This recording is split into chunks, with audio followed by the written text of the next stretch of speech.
I'm down at Liberty Square in downtown Manhattan, where the Occupy Wall Street protesters are here for what looks like weeks on end. Some of them look like they're in a permanent camp-out situation. In just a few minutes, the actual protest will begin.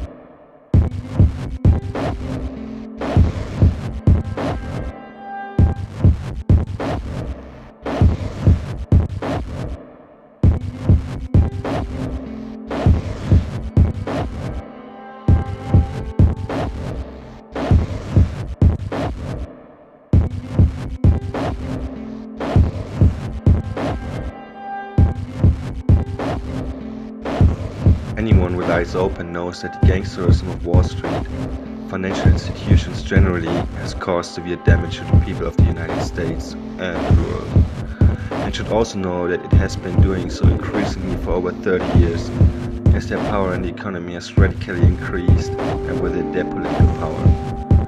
That has set in motion a vicious cycle that has concentrated immense wealth, and with it political power in a tiny sector of the population, a fraction of 1%, while the rest increasingly become what is sometimes called the precariat, seeking to survive in a precarious existence. They also carry out these ugly activities with almost complete impunity, not only too big to fail, but also too big to jail.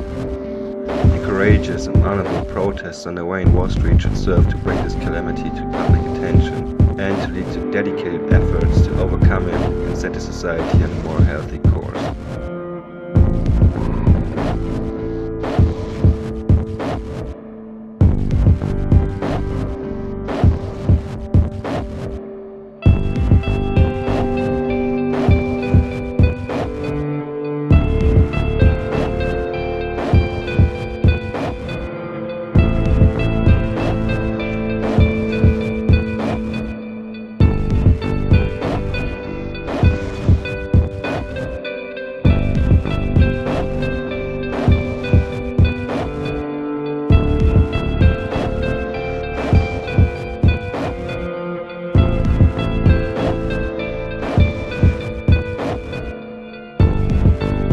Getting kicked out of our homes. We are forced to choose between groceries and... We are denied quality medical care. We are suffering from environmental pollution. We are working long hours for little pay and no rights, if we are working at all. We are getting nothing while the other 1% is getting everything.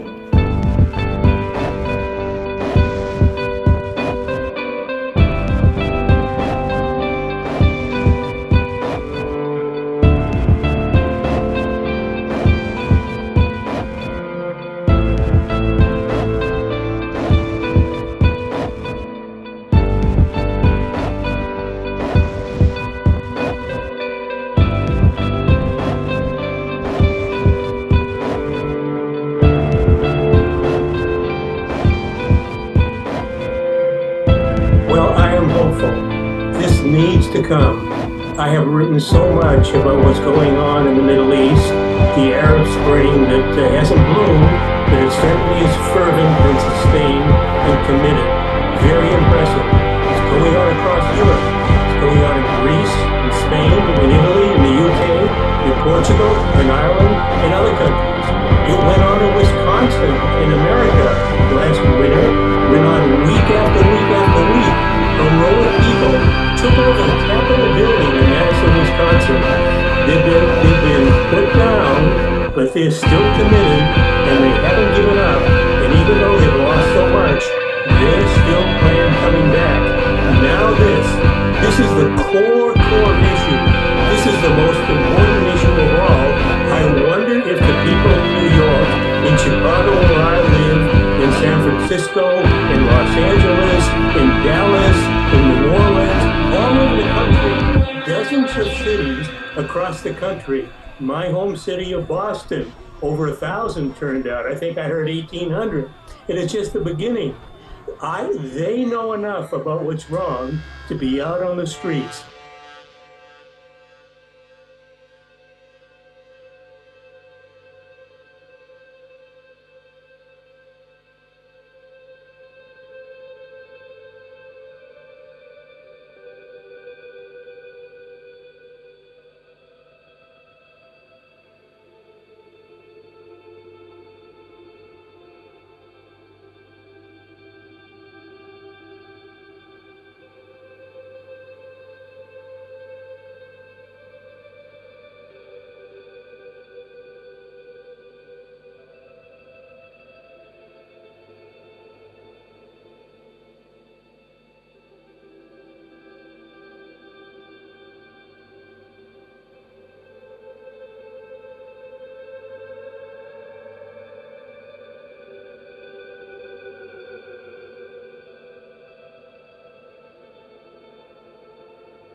He said, "It's the nature of protests that take place outside of approved channels, an inevitable byproduct of disruptive dissent.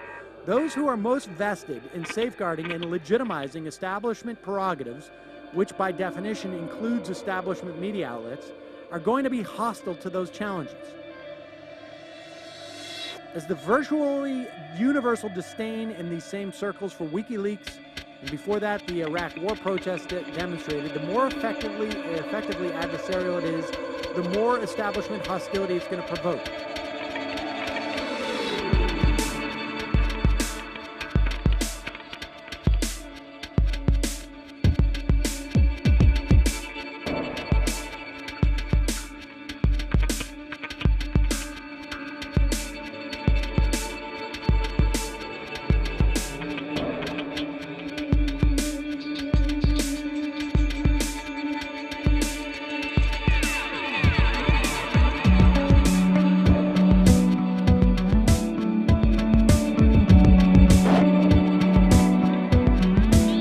Society says the only way to succeed is to go to college. Well, I graduated from college and I can't find a job.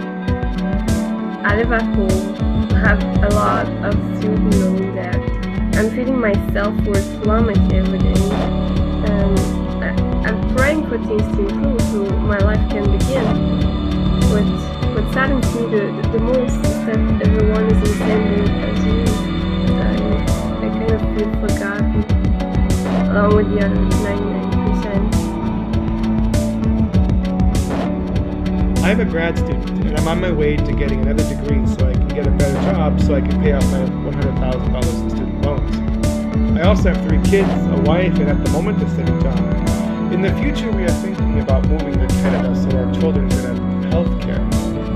I refuse to pay back my student loans. I refuse to support political parties or organizations that maintain capitalism's domination of my fellow human beings. I refuse to be silent. I refuse to make concessions. I refuse to be bullied. I've had it.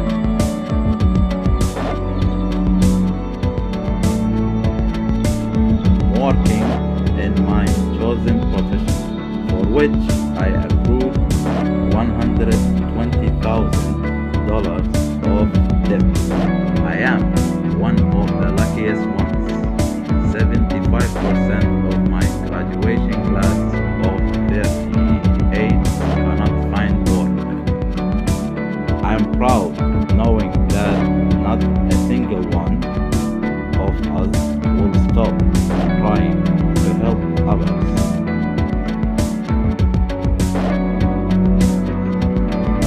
I'm 21 years old. Currently I'm $15,000 in student debt and it's climbing each day. When the economy tanked, Chase Bank sold off all their federal student loans to a collection agency. Said agency made me pay back all my student loans while I was still in school. I had $450 a month. I'm currently reaching the end on a 6-month deferment and will have to resume payments. I've stopped going to college. I'm too scared to make up more debt and have no faith in the economy to find a job if I graduate.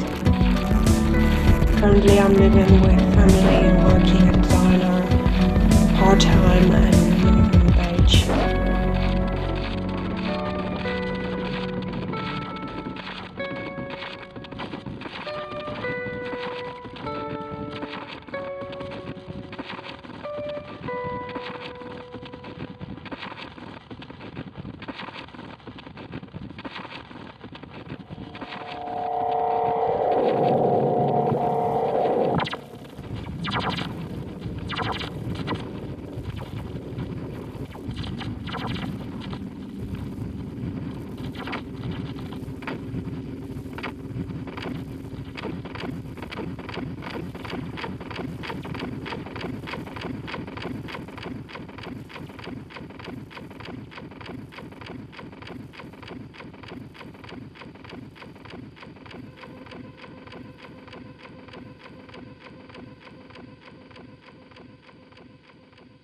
Coverage of this phenomena, if it was, people sleeping out for an iPhone, would be huge. That's okay. You're not a freak if you do that. You got more respect if you're dressed up as Yoda, waiting for the last installment of Star Wars. Their cause, though, in specific terms, was virtually impossible to decipher. The group was clamoring for nothing in particular to happen right away. Not the implementation of the Buffett rule or the increased regulation of the financial industry. Some didn't think the government action was the answer because the rich, they believed, would just find new ways to subvert the system. That's a pretty hard idea to argue against at this point. The group's lack of cohesion and its apparent wish to pantomime progressivism rather than practice it knowledgeably is unsettling in the face of challenges of so many its generations face. Finding work, repaying student loans, figuring out ways to finish college when money has run out. This is, and I bet you this Gina Belafonte is probably a self-identified liberal. She would never, ever have the guts to write about the Tea Party and how backward ass they are. In 2009, I went down, was it 2009 or 2010? This time last year, I was at that Beck rally. And people were, I've got 8 hours of footage of people saying things like, I believe we got to live the real Constitution. I've never read it, but I'm going to take a course on it in October. And we got to have more God in government. Things like, there should be a law against passing any bills that are over 100 pages. That should be the law. Maybe it was 10 pages, they said. Or, we need to cut programs except for Medicare and Social Security, because I get those. Or, I visited the Holocaust Museum, and I saw what happens when a majority picks on a minority religious group, and that's why we have got to get this secret Sharia law that is infiltrating our country, and we've got to deal with these Muslims. I don't think I had a rational conversation with any of these people on their own terms. And yet, this is the phenomenon that is driving this country. This is what gets CNN to report that a bunch of Tea Partiers are meeting at a Denny's to come up with their own super committee. That's not a joke, what I just said. CNN's literally covering a meeting of some Tea Partiers in a Denny's in Florida. And the only reporting as of Friday morning from the New York Times is that there's some people there who seem to be rather extreme. Well, yeah. And they don't seem to have a clear legislative agenda for what they're pushing. Show me the protest about the lack of accountability of Wall Street that has brought about any real accountability.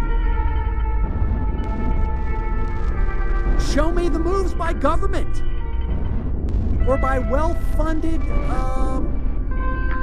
advocacy groups that it has. Show me. You know, a bunch of Wall Streeters came out with champagne and sat on the balconies, sort of jeering at the protesters. That clip enough. If that's the only thing that comes out of these protests, that's moving the ball forward. The fact that people are just talking about Wall Street, the idea that there is actually anger that is playing itself out by the dedication of a small group of people who are willing to camp out. If that's all that comes out of this, that's as much and as successful as anything else we've seen.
As we gather together in solidarity to express a feeling of mass injustice, we must not lose sight of what brought us together.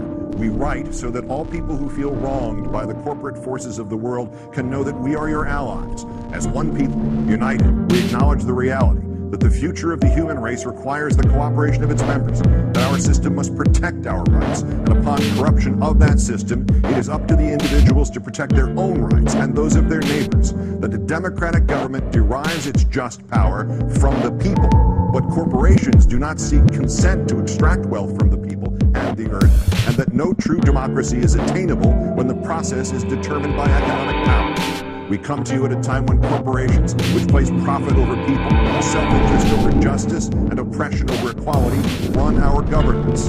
We have peaceably assembled here, as is our right, to let these facts be known. They have taken our houses through an illegal foreclosure process despite not having the original mortgage.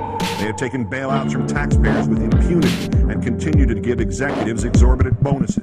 They have perpetuated inequality and discrimination in workplaces based on age, the color of one's skin, sex, gender identity, and sexual orientation. They have poisoned the food supply through negligence and undermined the farming system through monopolization. They have profited off the torture, confinement, and cruel treatment of countless animals and actively hide these practices. They have continuously sought to strip employees of the right to negotiate for better pay and safer working conditions. They have held students hostage with tens of thousands of dollars of debt on education, which is itself a human right. They have consistently outsourced labor and used that outsourcing as leverage to cut workers' health care and pay. They have influenced the courts to achieve the same rights as people with none of the culpability or responsibility. They have spent millions of dollars on legal teams that look for ways to get them out of contracts in regards to health insurance. They have sold our privacy as a commodity. They have used the military and police force to prevent freedom of the press. They have deliberately declined to recall faulty products, endangering lives in pursuit of profit. They determine economic policy despite the catastrophic failures their policies have produced and continue to produce. They have donated large sums of money to politicians who are responsible for regulating them. They continue to block alternate forms of energy to keep us dependent on oil. They continue to block generic forms of medicine that could save people's lives or provide relief in order to protect investments that have already turned a substantial profit. They have purposely covered up oil spills, accidents, faulty bookkeeping, and inactive ingredients in pursuit of profit.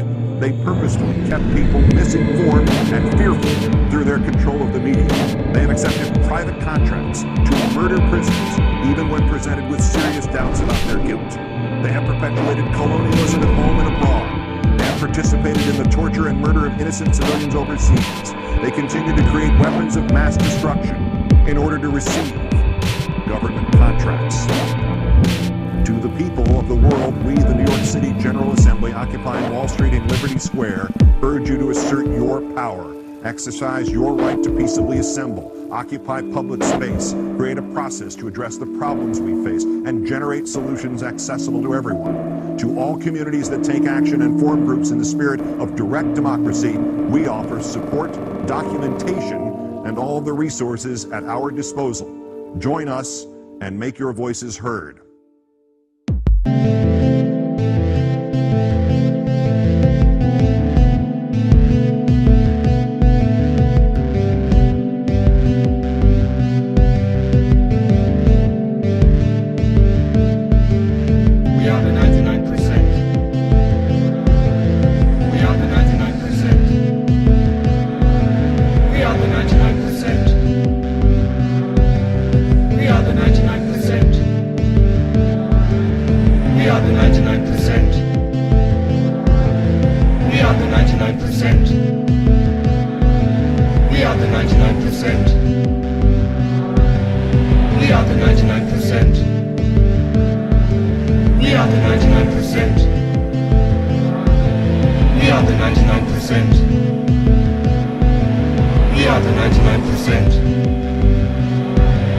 We are the 99%.